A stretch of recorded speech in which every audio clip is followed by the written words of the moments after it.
जंगल के किनारे एक मेहनती लकड़हारा रहता था जिसका नाम चंदू था। चंदू रोज सुबह अपने कुल्हाड़ी के साथ जंगल में जाता, पेड़ काटता, लकड़ियां इकट्ठा करता और फिर उन्हें शहर में बेचकर अपना पेट पालता। वह ईमानदार, मेहनती और सरल स्वभाव का इंसान था। चंदू का सबसे अच्छा दोस्त एक छोटी सी नन्ही गिलहरी थी जिसका नाम था गोल्लू। गोल्लू मासूम, चंचल और बातें करने में माहिर थी। दोनों जंगल में एक दूसरे का साथ निभाते, हंसी मजाक करते। चंदू जब भी कुछ खाने को लाता वह गोल्लू के लिए कुछ न कुछ जरूर बचा कर रखता। एक दिन की बात है, चंदू जंगल में लकड़ी काट रहा था। तभी उसकी कुल्हाड़ी जमीन में कुछ टकराई। उसने ध्यान से देखा तो मिट्टी के नीचे कुछ चमक रहा था। उसने धीरे धीरे मिट्टी हटाई और देखा कि वहां एक खूबसूरत हीरे की अंगूठी पड़ी है। अंगूठी इतनी कीमती लग रही थी कि चंदू की आंखें चौंधिया गईं। चंदू खुश तो बहुत हुआ लेकिन साथ ही डर भी गया। कहीं किसी गलत इंसान को पता चल गया तो मुसीबत हो सकती है। वह अंगूठी लेकर अपनी छोटी सी झोंपड़ी में लौटा और सबसे पहले गोल्लू को बुलाया। गोल्लू, चंदू ने कहा, मैंने जंगल में एक बहुत कीमती चीज पाई है, पर तुम वादा करो कि किसी को नहीं बताओगी। गोल्लू ने अपनी छोटी सी पूंछ हिलाई और कहा, मैं वादा करती हूँ चंदू भैया, मैं किसी को नहीं बताऊंगी। चंदू ने अंगूठी दिखाई। गोल्लू की आंखें भी चमक उठी। वह बहुत खुश हुई, पर उसी खुशी में वह थोड़ी असावधान हो गई। अगले दिन गोल्लू पेड़ पर बैठी थी कि उसकी दोस्त लोमड़ी काली वहां आई। गोल्लू, क्या बात है, आज बड़ी खुश लग रही हो? काली ने पूछा। गोल्लू ने पहले तो कुछ नहीं कहा, पर फिर मुस्कुराते हुए फुसफुसाई, काली दीदी, मैं एक राज बताती हूँ, पर किसी को मत बताना।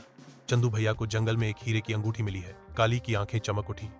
अरे वाह, कितनी शानदार बात है, किसी को नहीं बताऊंगी, तू निश्चिंत रह, कहकर वह चल दी। पर लोमड़ी काली खुद लालची थी। वह सीधे लकड़बग्घे भोलू के पास गई और कहा, तुझे पता है, चंदू को जंगल में हीरे की अंगूठी मिली है। भोलू तो और भी बड़ा चुगलखोर था। उसने यह बात बंदर मंटू को बता दी और मंटू ने तो जैसे माइक पकड़ लिया हो, उसने पूरी जंगल में यह खबर फैला दी कि चंदू के पास कीमती अंगूठी है। अब यह खबर जा पहुंची राजा शेर वीरेंद्र के दरबार में। शेर एक लालची और घमंडी राजा था। जब उसे यह पता चला कि हीरे की अंगूठी चंदू के पास है तो उसकी नीयत खराब हो गई। उसने चुपचाप अपने सैनिकों को भेजकर रात को अंगूठी चुरा ली।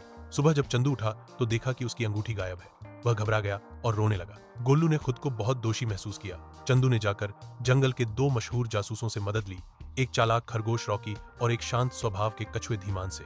रॉकी और धीमान ने पूरी जगह की जांच की। उन्होंने उस पेड़ के नीचे कुछ पंजों के निशान देखे जो बहुत भारी जानवर के थे। धीमान ने तुरंत कहा, ये निशान तो किसी शेर जैसे बड़े जानवर के हैं। फिर उन्होंने बंदर मंटू से पूछताछ की। मंटू ने तो सब बता दिया कि उसने भोलू से सुना था। भोलू ने काली से और काली ने गोल्लू से। धीरे धीरे पूरी कड़ी जुड़ती गई और शक की सुई शेर वीरेंद्र की तरफ घूम गई। रॉकी ने योजना बनाई। उन्होंने चंदू से कहा, राजा के महल में हमें एक चोर की तरह नहीं बल्कि सूझबूझ से जाना होगा।